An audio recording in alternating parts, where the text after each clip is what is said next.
और खास होगी। आपके लिए जरूरी जिम्मेदारी हमारी होगी। हर क्षेत्र की खबरों से जुड़े रहने के लिए बने रहिए वॉइस ऑफ अमेठी पर।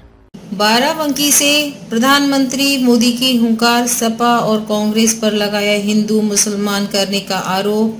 वोट जिहाद के नाम पर राहुल और अखिलेश को घेरा। प्रधानमंत्री नरेंद्र मोदी ने आज लोकसभा बाराबंकी की प्रत्याशी राजरानी रावत और मोहनलालगंज लोकसभा सीट के प्रत्याशी कौशल किशोर के समर्थन में रैली को संबोधित किया।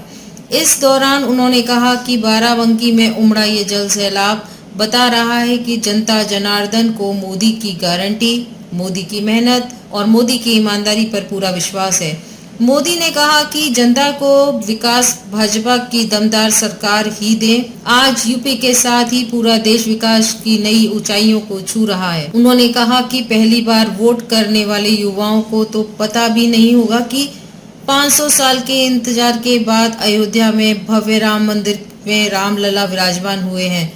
ऐसा सिर्फ आपके एक वोट के कारण हुआ है। उन्होंने कहा कि रामलला को टेंट में पहुंचाने वाले सपा कांग्रेस वाले राम मंदिर के फैसले को पलटने की बात कर रहे हैं। वो राम मंदिर को बेकार बता रहे हैं। ऐसे लोगों को ऐसी सजा देनी चाहिए कि उनकी जमानत जब्त हो जाए।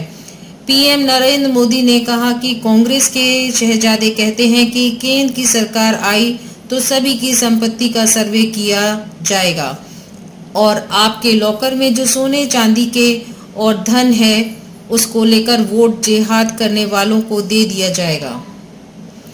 पीएम ने कहा कि सपा कांग्रेस के लिए उनकी वोट बैंक में बड़ा कुछ भी नहीं है। सपा कांग्रेस हिंदू मुसलमान की राजनीति करते हैं और हम पर आरोप लगाते हैं कि उन्होंने कहा था कि कांग्रेस वाले विधानसभा का अपमान करते हैं।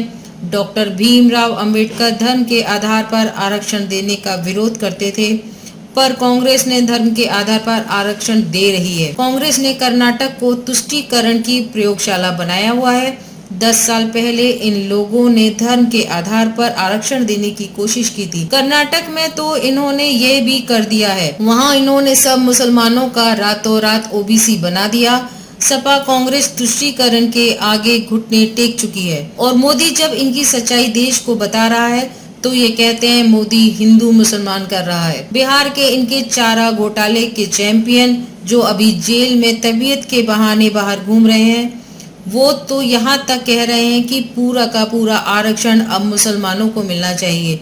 इसका मतलब दलित, आदिवासी और पिछड़ों के पास कुछ भी नहीं रहेगा। जब संविधान बना तब संविधान सभा ने निर्णय किया कि धर्म के आधार पर आरक्षण नहीं होगा। इस दौरान पीएम ने सीएम योगी के बुलडोजर मॉडल का भी जिक्र किया। पीएम मोदी ने कहा कि विपक्ष को योगी से सीखना चाहिए कहाँ बुलडोजर चलवाना है और कहाँ नहीं चलवाना। पीएम मोदी ने कहा कि विपक्ष के लोग मुझे गाली देते रहते हैं लेकिन उनकी गाली में इतनी ताकत नहीं है। मोदी ने कहा कि विपक्ष किसी भी हद तक जा सकता है, उनका ट्रैक रिकॉर्ड ही ऐसा है। इनके लिए देश कुछ नहीं है, इनके लिए बस उनका परिवार और पावर, यही उनका खेल है। सपा कांग्रेस वाले सरकार में आए तो रामलला को फिर से टेंट में भेज देंगे और मंदिर पर बुलडोजर चलवा देंगे। क्या योगी जी से यही सीखना है क्या? अरे जरा योगी जी से ट्यूशन लो, बुलडोजर कहाँ चलवाना है और कहाँ नहीं चलवाना। प्रधानमंत्री नरेंद्र मोदी जी ने कहा कि जिस वोट बैंक के पीछे ये लोग भागते हैं वो अब इनकी सच्चाई समझने लगी है। 3 तलाक कानून से खुश हमारी माताएं बहनें भाजपा को लगातार आशीर्वाद दे रही हैं। प्रधानमंत्री ने जनता से बढ़ चढ़कर वोट करने का आह्वान किया और कहा कि पहले मतदान करें फिर जलपान करें। बता दें बीते कई चरणों में कम मतदान हुआ है। पीएम मोदी ने जनता से कहा कि उनकी राम राम सभी बुजुर्गों और युवाओं को पहुंचा दें।